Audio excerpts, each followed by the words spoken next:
Hello traders, this is Chris Laurie, Commodity Trading Advisor. Welcome to the Pro Traders Club. And it's a pleasure for me to really have the opportunity here to share my extensive experience in this industry. I have been through a lot in this industry and of course have managed funds. I have educated quite extensively in the past several years, and of course been doing some international consulting as well. And it really is a pleasure of mine to be able to share my knowledge and experience in this industry with you guys. And let's just get started with this. We are going to go through a very extensive and detailed educational program. At the early stages, it may seem somewhat straightforward, but I do want to say that we will get into a great amount of detail as we proceed through this lesson.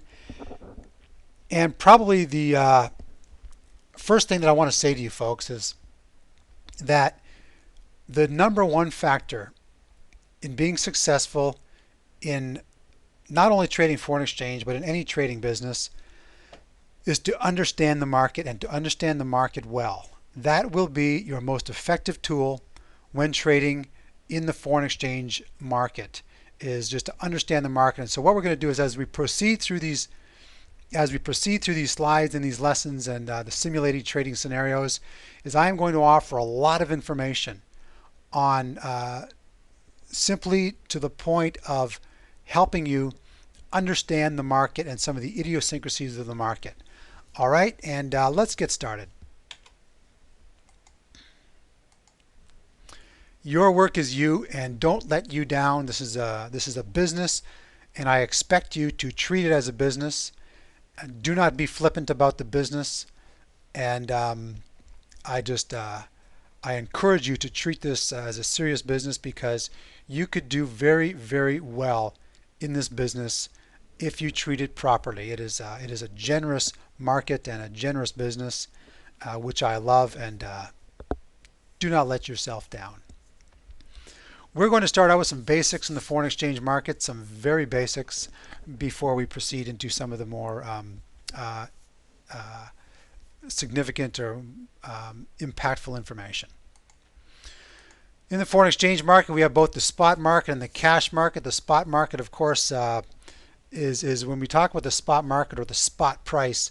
The spot price is the bid price at which the banks are dealing in the foreign exchange market at that time. The spot price is the price. Let's put it this way.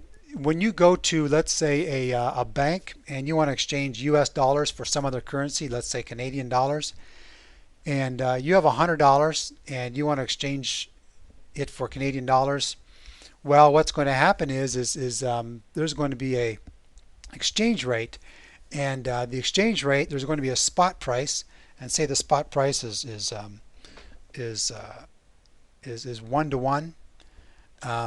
Then what will happen is the banks or the large institutions or the dealers will put in a cushion on either side between the bid and the ask spread. So they will buy at one price and sell at another price. And the differential between those two could be as much as 5 cents, 6 cents, 7 cents, or even a lot more, as I've seen it recently. Now, 1 cent, of course, represents 100 pips, which we'll get into in a moment.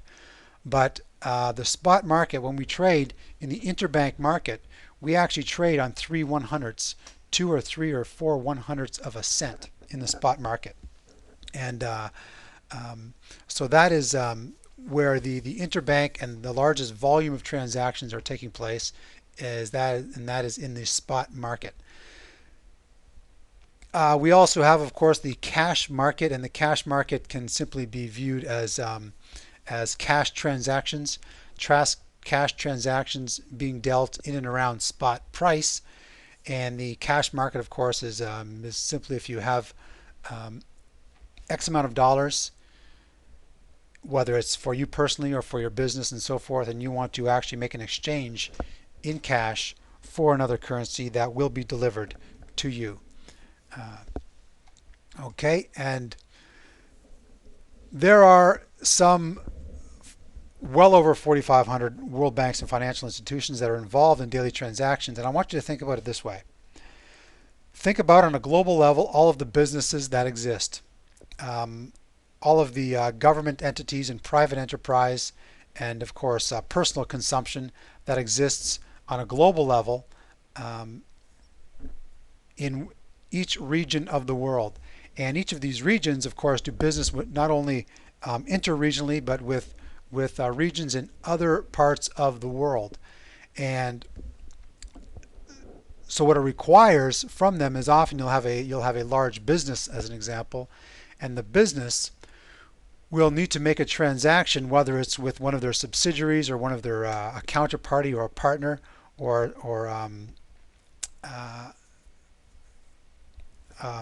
or of course a counterparty, as I mentioned, and they'll need to do a transaction where they may require funds in another currency. Therefore, it will require of them to make a large transaction from the currency that they currently are accustomed to dealing in into the currency that is required to bring the transaction to completion. And these transactions can move, can of course be 50 million, 100 million, 500 million, a billion, or $5 billion, or even more. And I've seen considerable transactions come through the data feed and through the news feed that move the markets significantly, namely some of those from the Bank of Japan. But nonetheless, if you think about it, this is where all of the volume is generated, and that the large financial institutions will make transactions from one entity to another. They do not deal through a central exchange, but they'll only deal from one firm to another to complete the transaction or to accommodate the transaction. Therefore, it is very difficult for any single entity to trace the amount of volume that is generated within one day, with the exception of the survey from the Bank for International Settlements, which we'll discuss in a moment. Of the three major markets in the world, the foreign exchange market quite simply dwarfs all other markets, which, based on the 2004 Bank for International Settlements survey, $1.88 trillion moves in a day, which dwarfs the U.S. Treasury bond market, which itself is enormous, and of course the U.S. stock market, which is much, much smaller. Foreign exchange market is greater than all other markets combined. Foreign exchange transactions occur over a 24-hour period. They effectively trade nonstop throughout the day, with the exception of light trading, very, very light trading on a Saturday and part of a Sunday. The Asian session typically will go from 0 hours, 0-100 hours to 900 hours GMT. And then the European session will open at 700 hours and go to 1700 hours GMT approximately. Of course, we see this overlap between 700 hours and 900 hours, which means that there is the largest amount of volume will be generated between these times. The U.S. session will go from 1300 hours to approximately 2200 hours. And again, we see an overlap from 1300 hours to 1700 hours. And again, the largest amount of volume that is generated within these overlapping periods. What that means to you as a trader is that you'll see the largest amount of volatility during these periods, and of course volume generated during these periods. These times are all approximate because, of course, Tokyo merges with Hong Kong and Singapore, and they're on somewhat slightly different time zones, and they all merge and they all kind of have a little bit of different opening times. If you think about it, when these traders go to work, they'll arrive at work at varying times within a specific approximate starting time period. And again, Frankfurt merges with London, opens an hour before London, so often we'll see some volatility before the open of London, and the Central European session. The highest amount of volume and volatility, of course, occurs during the overlapping of the two sessions. This just gives you a bit of an idea of the time scale. If you go to the time where you live, for example, if you live in New York or in the Eastern Daylight Time, and you want to know what time the Asian session opens in your time of day, it is at 8 o'clock in the evening, which is, of course, the previous day. Asia is starting a new day. The European Open will happen at 2 a.m., while the London Open is at 3 a.m. Eastern Daylight Time. And the New York Open is at 8 o'clock a.m. And importantly, the U.S. economic figures largely come out at 8:30 a.m. So make a note of this because this can be a nice reference tool for you for determining which markets are opening at what time relative to where you live. The Forex retail market evolution, just to give you a bit of a background as to how the foreign exchange retail market has evolved. I want to say that if you are trading through an off-exchange brokerage firm in the that accommodates dealing for the retail trader, you are a retail trader. If you're sitting at your home trading through one of these off-exchange platforms, you are what's called a retail trader. In the early days, customers used to trade through banks with either approved credit or with no margin. And what you did was you took $1 million, typically as a minimum, and you would place it with a bank, and the bank would run a credit check on you and seek credit approval to see that you are a fiscally responsible, and that they'd be willing to accommodate or facilitate your transactions.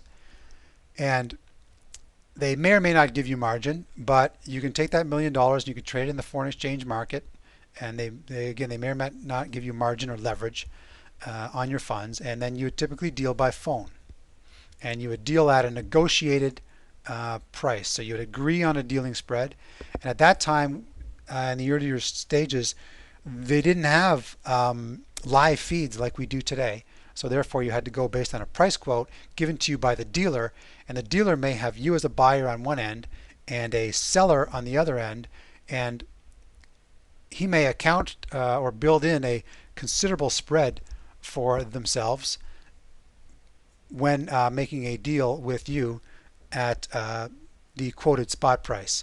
So there was great advantages at that time to being a dealer in the interbank environment. If you were taking on a position trade, you would take cash delivery. So if you're exchanging US dollars for, at the time, Deutschmark, Swiss francs, or even now euros, you would actually effectively, or you could effectively take cash delivery on the transaction if you were to hold it for 2 or 3 days or longer when you would settle. Otherwise, you could open your position and close it within the same day, and you would not take delivery. Dealing in the interbank environment is also called on-exchange dealing. So you're actually dealing through the bank, dealing with an entity that is counterparty to other large institutions, and therefore you're dealing what's called on-exchange dealing. Then with the development of communications facilities, computers, internet, dealing software, and so forth, that all brought in these what are called off-exchange or off-exchange dealing brokerage firms. These dealing brokerage firms are what are called FCMs, Futures Commissions Merchants. They are registered with the CFTC, members of the National Futures Association, or at least they should be, or registered in whatever jurisdiction it is that you live or are dealing through, whether it's the FSA in the UK or otherwise. These are what are called off-exchange dealing firms. They are companies that are set up for the purpose of making transactions for the retail trader, you at home. And so they are set up, and what they do is they take in bank feeds from potentially several banks, and these banks feeds will come in and they'll show a combined approximate spot price.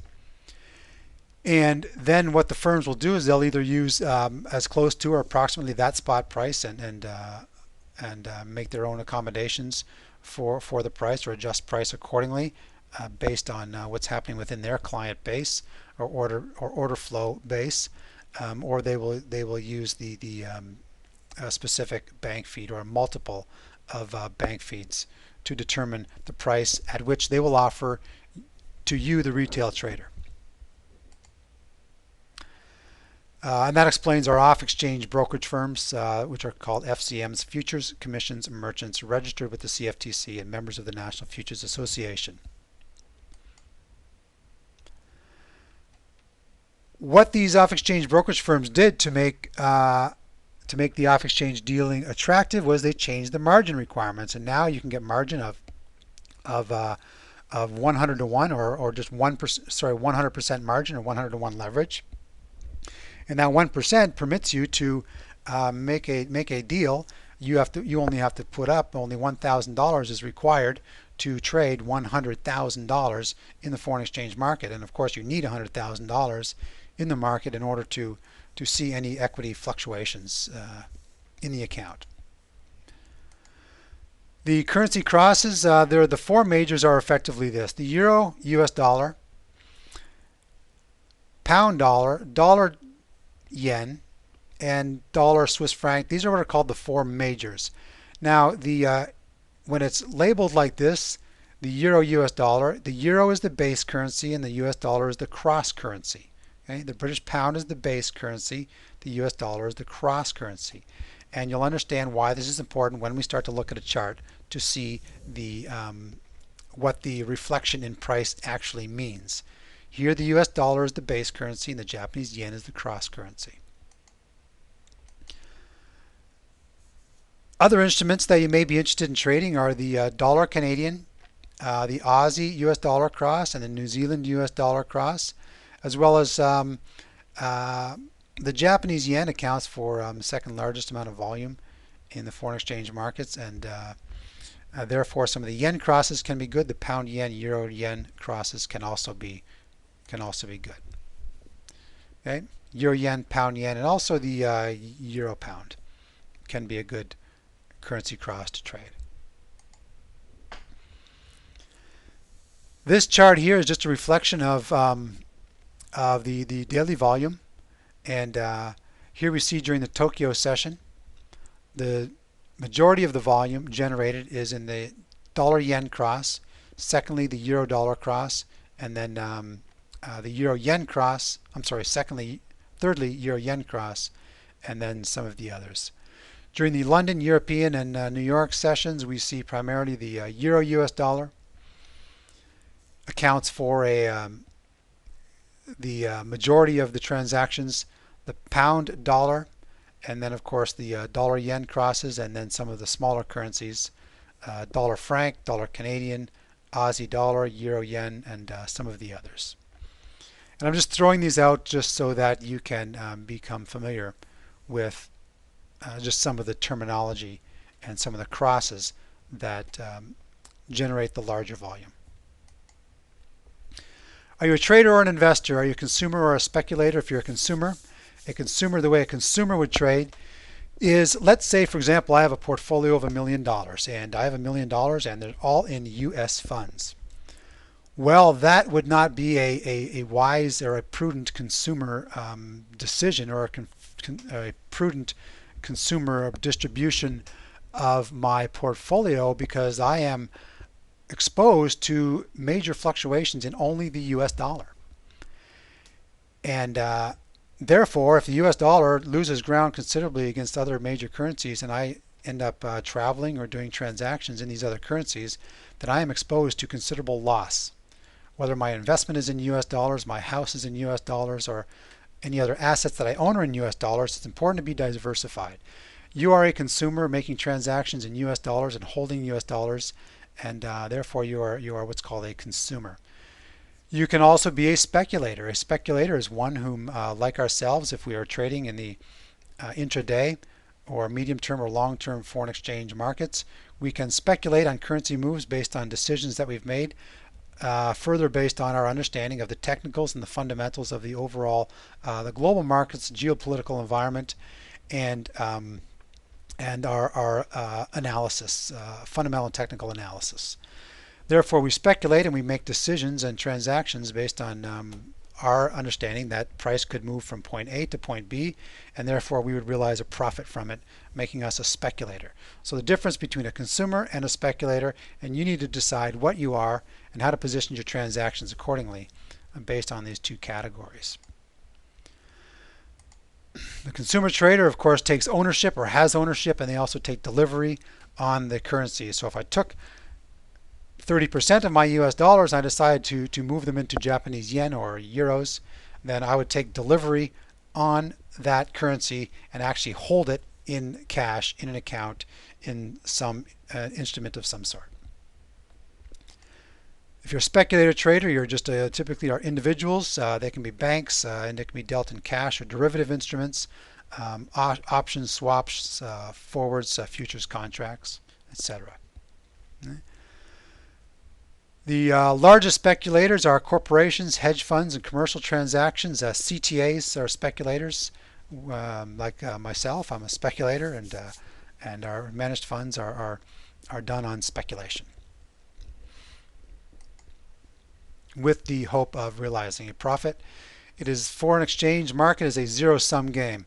One participant loses, another participant gains, and the loser pays the winner.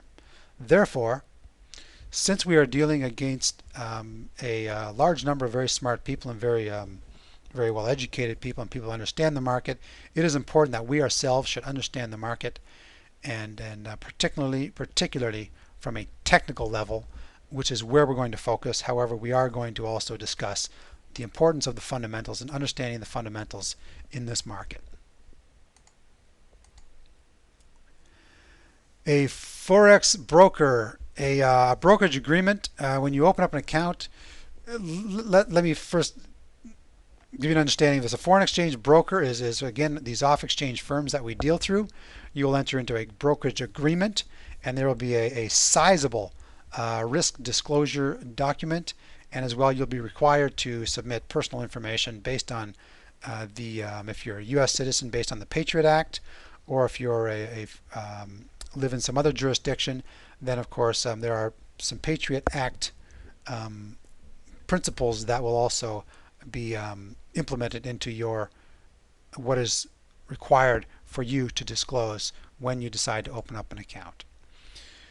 You'll then deposit funds in this account. A lot of brokerage firms are largely solely foreign exchange brokerage firms these days. You can't trade through an investment firm, but you'll have to trade through either a foreign exchange brokerage firm or a futures brokerage firm that also offers a foreign exchange trading facility for the speculator trader. They'll give you 100-to-1 leverage and 1% margin in order to trade, to help you to pull funds out of the market with larger amounts of money. We are trading what's called one currency lot, and one lot equals $100,000, and that 100,000 US dollars is traded for another currency. The broker will hold 1% margin, so the broker will hold $1,000 or 100-to-1 leverage.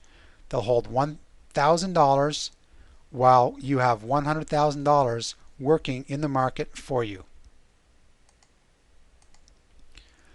We are in the business of accumulating pips. One pip, if we have 1 penny, 1 US dollar cent, and we divide it into 100ths, then a 1 pip move equals 1/100th of a cent. All right. 1 pip value is approximately $10, depending on the cross that you're trading, and we'll get into that later. It's approximately $10 on a 100K lot. If it's a 10K lot or a $10,000 lot or mini lot, the pip value will be $1, 1/10 of 100K. Let's look at it graphically. If we buy, here we have a Euro US dollar chart, and if we buy here at 119.30 and price moves all the way up within a couple of days to 121.30, we have made 200 pips. So 2 cents or 200 pips 200 pips times $10 per pips using 100K lots is $2,000 because you had $100,000 in the market working for you. If you're trading a 10K lot or a mini lot, one 10K lot equals $1 per pip. So 200 pips times $1 would net you $200 on this currency move.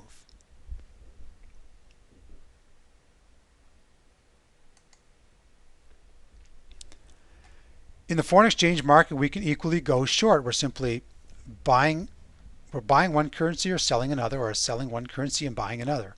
So therefore, about 50% of your transactions will be long and about 50% of your transactions will be short.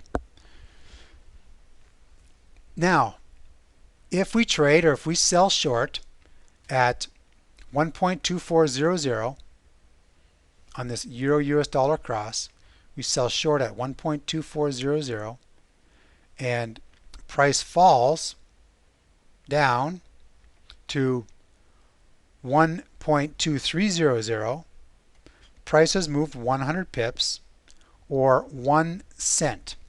Okay? 100 pips times $10, that's assuming you're trading a $100,000 lot. 100 pips times $10 equals $1,000. Now, if you're trading a $10,000 lot,